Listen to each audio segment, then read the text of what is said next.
Olá, queridos! Esse é o nosso estudo bíblico da Igreja Batista Pioneira de Santa Helena e hoje eu quero convidar você a abrir a sua Bíblia junto comigo no Evangelho segundo Marcos, capítulo 14, versículos 1 até o versículo 31.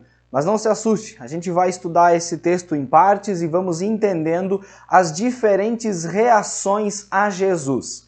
Na nossa caminhada no Evangelho de Marcos, Jesus está vivendo a sua última semana em Jerusalém e nós estamos acompanhando essa última semana.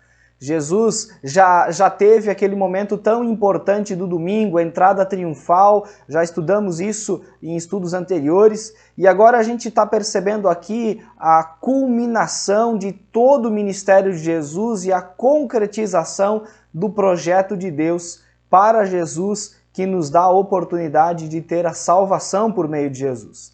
Jesus veio justamente para esse fim, que era morrer na cruz, e esse momento está chegando e vai acontecer nos próximos dias, nos próximos capítulos aqui do relato segundo Marcos. É interessante que nós temos diferentes reações e nós vamos estudar essas diferentes reações.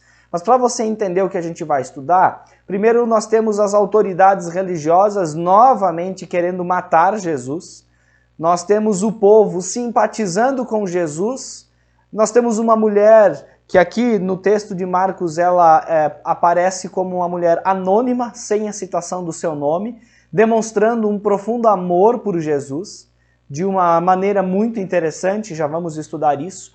Enquanto isso, nós temos Judas traindo Jesus ou planejando isso no seu coração, e Pedro sendo advertido que a sua arrogante autoconfiança seria um dos seus meios de tropeço, e ele cairia em pecado por causa disso. Marcos, ele nos confronta nesse texto a nós tomarmos uma posição. Ninguém pode ficar neutro diante de Jesus. E é a partir disso que eu quero que você pense e medite com muito carinho nesse texto. Vamos para os primeiros dois versículos, capítulo 14, versículos 1 e 2, que vão falar de um plano frustrado. Olha o que diz o texto. Faltavam apenas 2 dias para a Páscoa e para a festa dos pães sem fermento. Os chefes dos sacerdotes e os mestres da lei estavam procurando um meio de flagrar Jesus em algum erro e matá-lo. Mas diziam, não durante a festa, para que não haja, aliás, tumulto entre o povo. Vejam bem, o cenário estava pronto. A entrada triunfal de Jesus já tinha acontecido e foi justamente na semana de maior fluxo. A população da cidade de Jerusalém aumentava cerca de 5 vezes mais nessa época do ano por causa da festa da Páscoa. A festa ela girava por causa da história da libertação do povo hebreu do Egito. E essa comemoração que deu-se a primeira Páscoa, então a festa girava em torno do cordeiro que deveria ser morto e também dos pães asmos que relembravam o sofrimento do povo no êxodo diante daquela peregrinação até a terra prometida. Mas é interessante a gente observar que Jesus escolheu esta festa para morrer. Porque Jesus ele é o cordeiro que tira o pecado do mundo, segundo João capítulo 1, verso 29. Jesus ele é o nosso cordeiro pascal que foi imolado. Paulo fala disso em 1 Coríntios capítulo 5, verso 7. Mas o dia que acontecia o sacrifício do cordeiro, ele era seguido pela festa dos pães asmos. Então, haviam ali 2 festas que eram basicamente, nesse contexto, na época de Jesus, unificadas, e aí nós temos a festa da Páscoa.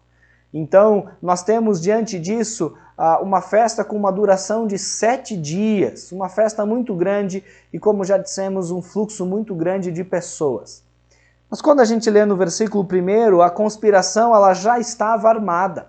Os principais líderes religiosos já estavam organizados para prender e matar Jesus. E eles já tinham escolhido a maneira de fazer isso. Seria através de uma traição. Eles estavam aguardando o momento oportuno. E para eles o momento oportuno seria depois das festas que eles estavam vivendo como religiosos naquela semana. Mas é muito interessante nós apenas observarmos o seguinte. Aqueles líderes já estavam corrompidos pelo seu sistema religioso. E é muito triste nós chegarmos à conclusão de que quando a corrupção ela invade a igreja, o processo normalmente começa no topo, com os líderes religiosos.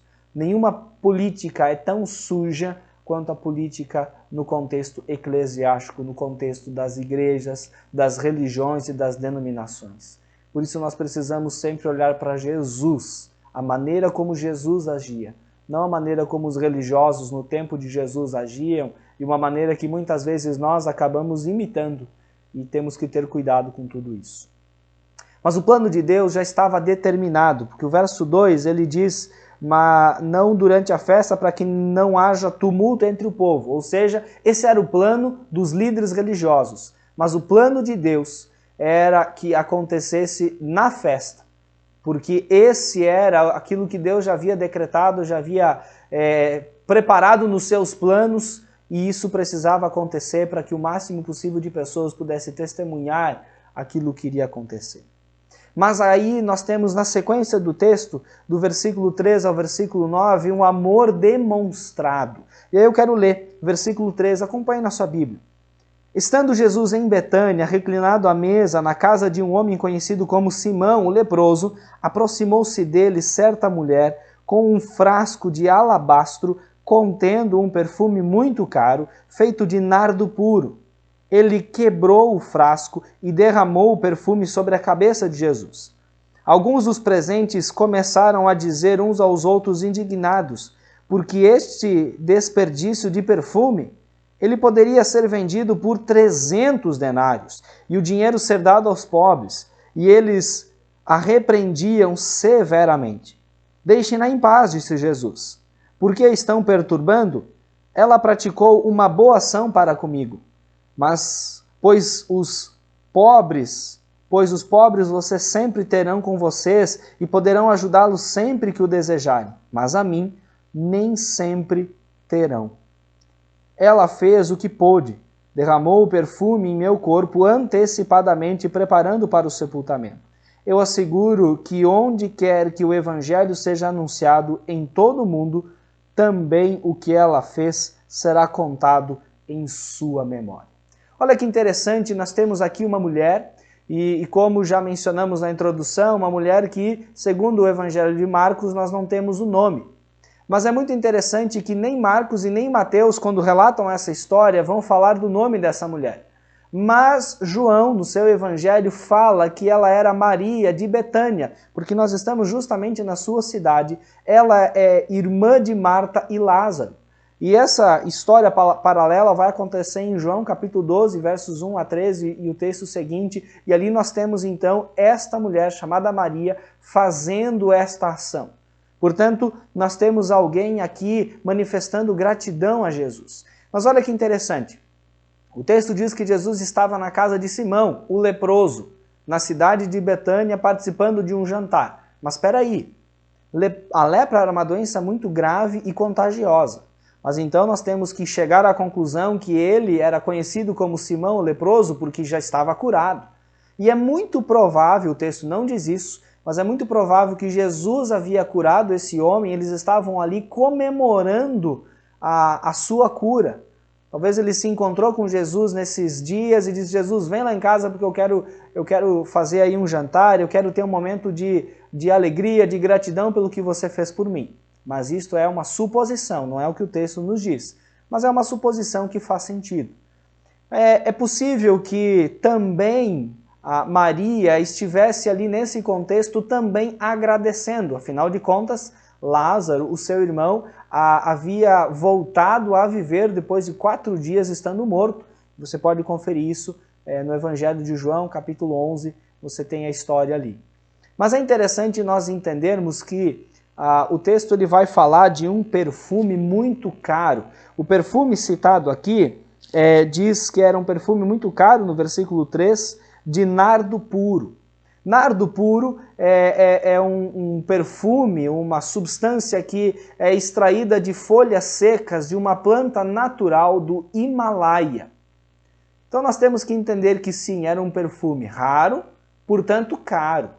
O valor desse perfume, provavelmente, 300 denários, denário é a diária de um trabalhador braçal, é muito provável que esse era o salário de 1 ano de um trabalhador braçal.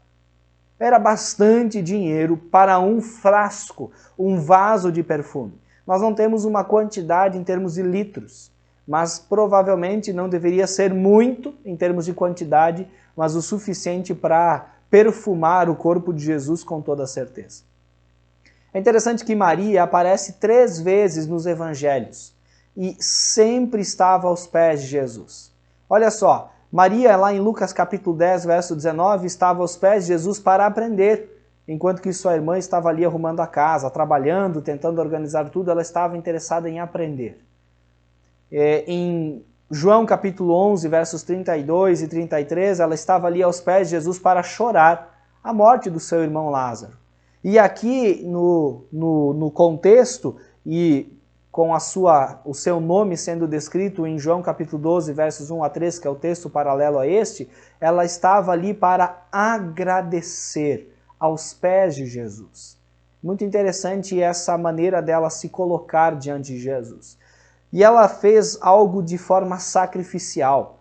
Como já dissemos, ela fez isso com um perfume muito caro, como um gesto de amor a Jesus e não um desperdício como Judas vai destacar isso no texto do Evangelho de João. E aqui nós temos essa descrição dos discípulos olhando para isso, dizendo assim, puxa, ela poderia, no verso 5, ter vendido por 300 denários e ter dado esse dinheiro para os pobres. No texto de João, nós temos Judas puxando à frente nesse comentário, porque Judas tinha problemas sérios com relação ao amor ao dinheiro. E é diante dessas circunstâncias que Judas criticou ela por desperdiçar o dinheiro, mas nós já percebemos e sabemos na história que Judas desperdiçou a sua própria vida por dinheiro. Portanto, não há como medir aquilo que Maria fez com aquilo que Judas fez. Judas fez algo muito mais grave e nós já vamos entender que por um preço bem diferente. Maria buscou agradar somente ao Senhor, nós lemos isso dos versículos 3 a 7, ela foi criticada, as pessoas olharam ao redor. Se ela tivesse pedido a opinião das pessoas, talvez alguém teria dito, olha, coloca só um pouquinho, talvez dilui aí com um pouco de água para render mais, mas não gasta tudo, porque é muito caro. Mas ela não estava interessada em agradar as pessoas. Ela não ficou preocupada com a opinião das pessoas, porque ela estava ali amando a Jesus de uma maneira prática. Jesus estava sendo ungido através desse perfume, com o seu corpo sendo preparado para posteriormente ser crucificado logo nos dias seguintes, para ele ser morto na cruz. Então ela demonstrou um amor generoso antes da sua morte e se antecipou ungindo o corpo de Jesus. Tem gente que demonstra amor uns pelos outros quando é tarde demais. Por isso nós precisamos demonstrar amor uns pelos outros e principalmente para com Jesus enquanto é tempo. Maria foi elogiada pelo Senhor no versículo 9. E é muito interessante que no grego, na língua original que o Novo Testamento foi escrita, existem 2 palavras que definem o termo bom. Porque no versículo 9, Jesus diz, eu asseguro que onde quer que o evangelho for anunciado em todo o mundo, ninguém, também o que ela fez, será contado em sua memória. Mas olha o que é interessante, porque o verso 8 vai dizer que o que ela fez foi algo bom. E a palavra bom traz a expressão para nós, no grego, a palavra ágatos, que significa, que descreve uma coisa moralmente boa. Ah, eu juntei o lixo da rua, puxa, eu fiz algo moralmente bom, algo que as pessoas devem fazer, algo normal, que deve ser normal. Mas existe uma outra palavra chamada kalos, que descreve algo muito mais do que é bom, que também é formoso, que além de bom também é bonito. Então a palavra que descreve o que Maria fez no sentido de bom é essa palavra kalos, algo que é formoso, algo que é muito bom. Por isso o que ela fez foi sacrificial, foi demonstrando amor em momento oportuno. Mas também nós temos um traidor logo na sequência do texto sendo apontado. Olha o que diz os versículos 10 e 11. Então Judas Iscariotes, um dos 12, dirigiu-se aos chefes dos sacerdotes a fim de lhes entregar Jesus. A proposta muitos alegrou e lhe prometeram dinheiro. Assim ele procurava uma oportunidade para entregá-lo. Vejam só, os primeiros versículos, os líderes religiosos queriam dar um jeito de matar Jesus e planejaram isso através de alguma forma de trair Jesus. E conseguiram, através de um dos seus discípulos, alguém que o traísse. E Judas fez isso logo depois de alguém desperdiçar recursos financeiros, fazendo com que, na opinião de Judas, um gasto tão grande que poderia ter sido usado para os outros, mas na verdade Judas estava de olho no valor daquilo, não em ajudar as pessoas. Seu coração não era tão bom e tão misericordioso como parece quando a gente faz uma leitura simples. Judas aqui aparece como alguém que decide entregar Jesus. Aliás, Judas foi amado por Jesus e, sabendo da trama dos principais sacerdotes em prender e matar Jesus, ele decide então fazer parte disso e entregar Jesus. Bom, eles estão planejando fazer alguma coisa, eu vou ajudá-los. E Judas aqui demonstra ser alguém muito avarento, alguém que amava o dinheiro, e essa era a sua motivação. Judas era ladrão, João capítulo 12, verso 6 diz isso. E a recompensa pela traição representou, vejam só, representou 1/10 do valor daquele perfume usado por Maria para ungir Jesus.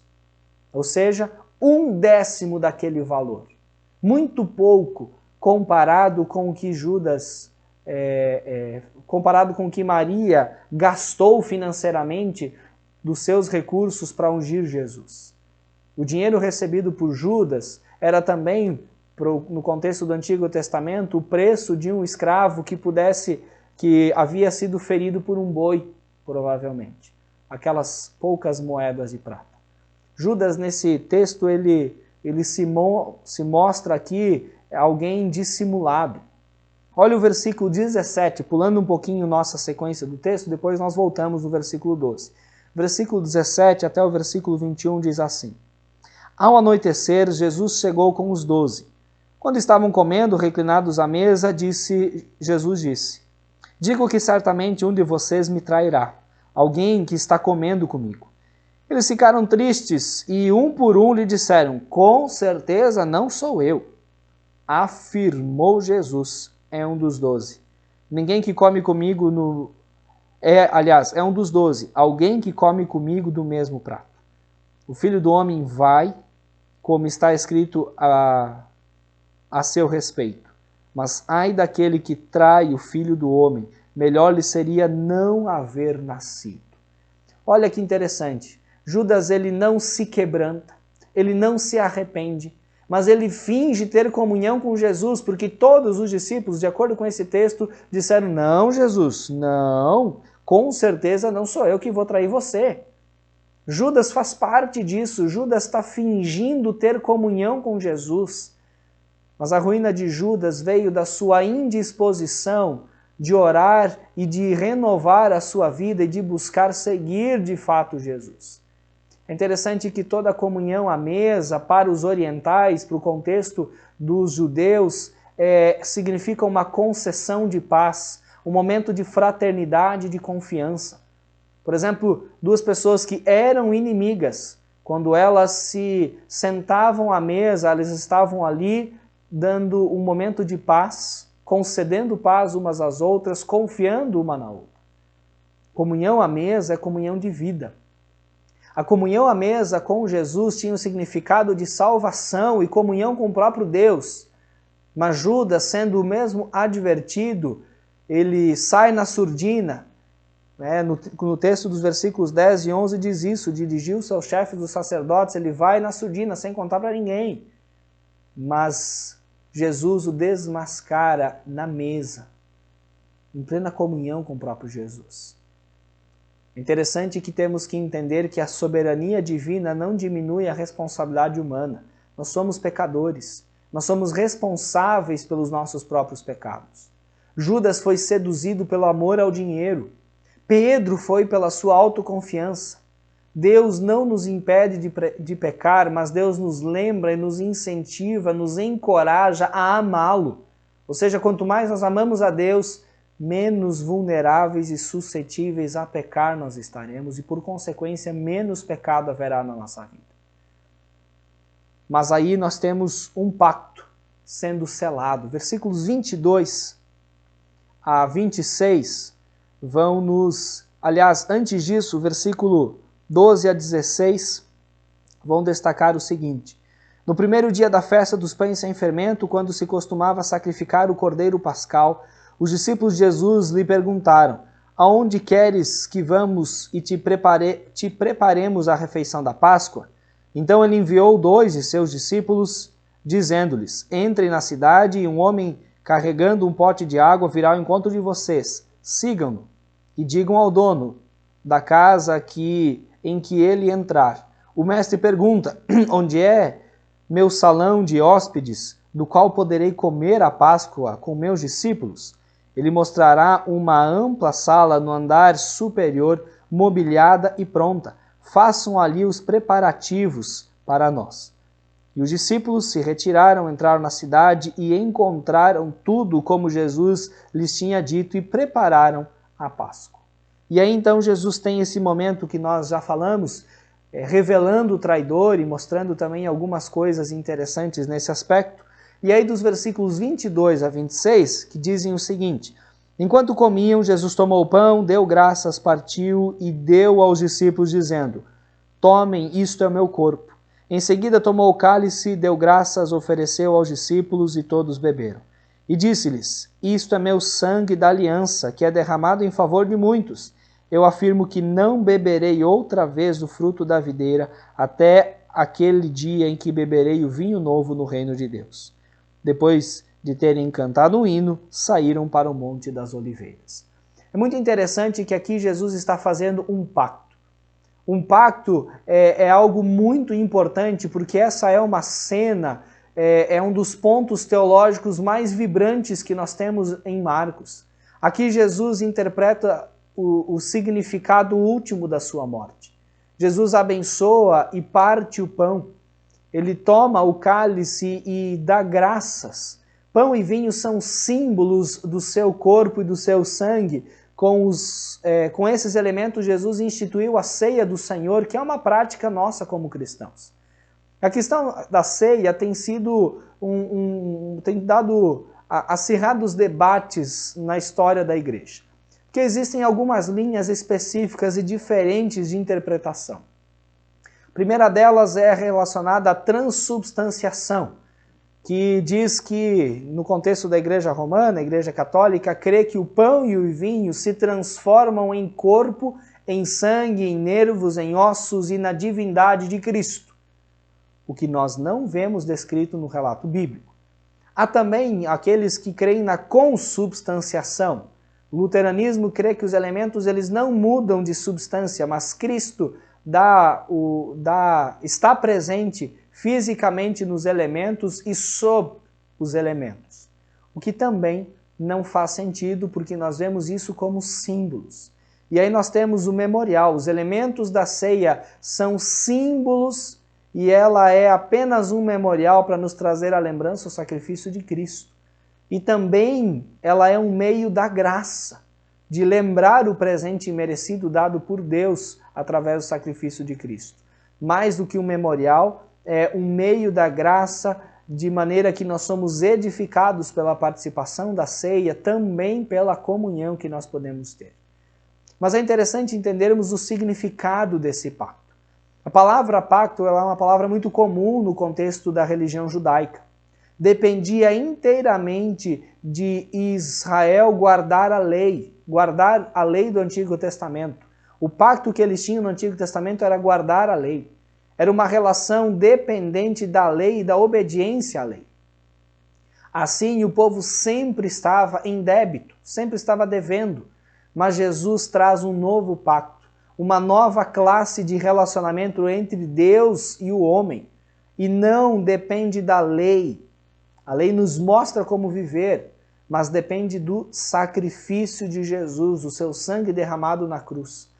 O antigo pacto era ratificado com o sangue dos animais, mas o novo pacto que estava para ser, nesse momento, para acontecer, esse novo pacto é ratificado através do sangue de Cristo.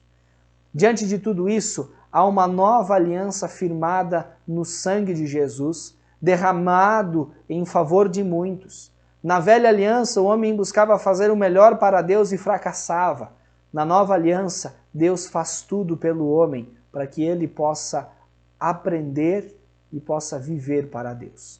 E a consumação desse pacto acontece na lembrança da ceia do Senhor, que aponta para o passado, e ali nós vemos a cruz de Cristo, o seu sacrifício, mas também aponta para o futuro. E nós ali vemos o céu, a festa das bodas do Cordeiro, quando ele vai nos receber como anfitrião para o seu grande banquete celestial. E por fim, dos versículos 27 até o versículo 31, nós temos um fracasso sendo destacado. Versículo 27 diz assim: Disse-lhe Jesus: Vocês todos me abandonarão, pois está escrito: Ferirei o pastor e as ovelhas serão dispersas. Mas depois de ressuscitar, irei adiante de vocês para a Galileia. Pedro declarou: Ainda que todos te abandonem, eu não te abandonarei. Respondeu Jesus: Asseguro que ainda hoje, esta noite, antes que tu 2 vezes cante o galo, 3 vezes você me negará. Mas Pedro insistia ainda mais: Mesmo que seja preciso que eu morra contigo, nunca te negarei. E todos os outros disseram o mesmo. Nós já sabemos dessa história, ela é conhecida, mas há um alerta solene. Jesus está citando aqui o profeta Zacarias no versículo 27. Algo que estava por acontecer logo nas próximas horas. Jesus traz aqui também uma promessa consoladora muito importante e muito interessante, falando ali a respeito da Galileia. A Galileia foi o lugar onde tudo começou, o relacionamento de Jesus com seus discípulos, e é o ponto de referência que Jesus diz: olha, depois que tudo isso acontecer, eu vou encontrar vocês lá onde tudo começou, e lá nós vamos juntos recomeçar, e lá vocês vão ter uma nova esperança. É o que Jesus está dizendo nesse texto indiretamente. Ser cristão é seguir a Cristo. Ele vai adiante de nós, ele nos encontra, ele nos restaura nos lugares comuns da nossa vida. Mas aqui há uma pretensão um tanto vaidosa, um quanto orgulhosa por parte de Pedro.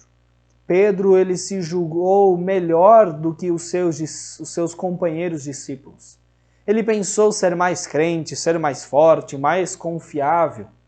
Achou que estava pronto para ir para a prisão e até mesmo para a morte. Mas Jesus revela para ele que naquela mesma noite, antes que o galo cantasse, antes de amanhecer, ele negaria Jesus. E é interessante que Pedro falhou, e a falta de Pedro, ela foi grande, por ele justamente ter demonstrado com orgulho que não faria isso. O apóstolo Paulo, em 1 Coríntios capítulo 10, verso 12, diz: Aquele, pois, que pensa estar em pé, cuidado para que não caia. E a palavra de Deus, em Provérbios 28, 26, também nos alerta dizendo: o que confia no seu próprio coração é insensato. Nós devemos confiar em Jesus. Se Pedro estivesse confiando em Jesus, ele ficaria calado naquele momento. E como sabemos, ele era temperamental, ele respondia rápido, ele falava o que pensava, mas ele foi o primeiro que falou, e provavelmente todos os demais discípulos falariam o mesmo. Mas ele expressou em palavras, mas também foi corrigido por Jesus. Mas mesmo assim, ele quis manter a sua palavra, e ainda assim, com tudo isso, naquela mesma noite, ele veio atrair Jesus. E sabe, eu e você precisamos estar atentos àquilo que nós temos prometido para Jesus. Devemos cumprir com a nossa palavra, devemos ser sinceros nas nossas intenções com os nossos corações. Diante desse texto, nós temos os líderes religiosos procurando matar Jesus. Nós temos uma mulher que vai ungir Jesus, gastando um perfume muito caro, sendo julgada pelas pessoas, mas não se importando com a opinião das pessoas, porque o que ela fez foi algo sincero por amor a Jesus. Nós temos Judas aparecendo na história aqui como um traidor, alguém que amava o dinheiro, alguém que vai trair Jesus e que vai ser usado pelos líderes religiosos para fazer isso. Nós temos o contexto da ceia, um momento muito bonito, Jesus mostrando a sua vontade, trazendo um símbolo muito importante para nós, mostrando a graça de Deus. Nós temos também Jesus advertindo seus discípulos e todos eles o abandonam. Portanto, eu e você precisamos amar Jesus, temos que ter cuidado para não trair Jesus e temos que ter cuidado para não negar que somos cristãos diante do mundo mau e cruel que temos vivido. Que Jesus continue abençoando e direcionando as nossas vidas. Feche os seus olhos onde você estiver, para nós orarmos também. Pai querido, obrigado pela tua palavra, obrigado porque esses personagens tão importantes nesse texto fizeram a diferença, e obrigado por essa mulher que foi usada pelo Senhor, obrigado até mesmo pelos líderes religiosos que provocaram a morte de Jesus, que foi necessária para que nós pudéssemos ser alcançados pela graça redentora e salvadora de Jesus. Obrigado pelos seus discípulos, e mesmo diante da autoconfiança, do orgulho que alguns deles demonstravam, eles foram usados pelo Senhor. Eles fizeram a diferença depois de tudo que Jesus viveu, eles começaram a igreja. E nós queremos ser fiéis ao Senhor. Nós queremos amar ao Senhor e não amar ao dinheiro e às outras coisas. Por isso, nos ensine, ó Deus, cada vez mais e nos mostre a sua vontade, para que sejamos obedientes ao Senhor por amor a Cristo. Assim nós oramos em nome de Jesus. Amém e amém.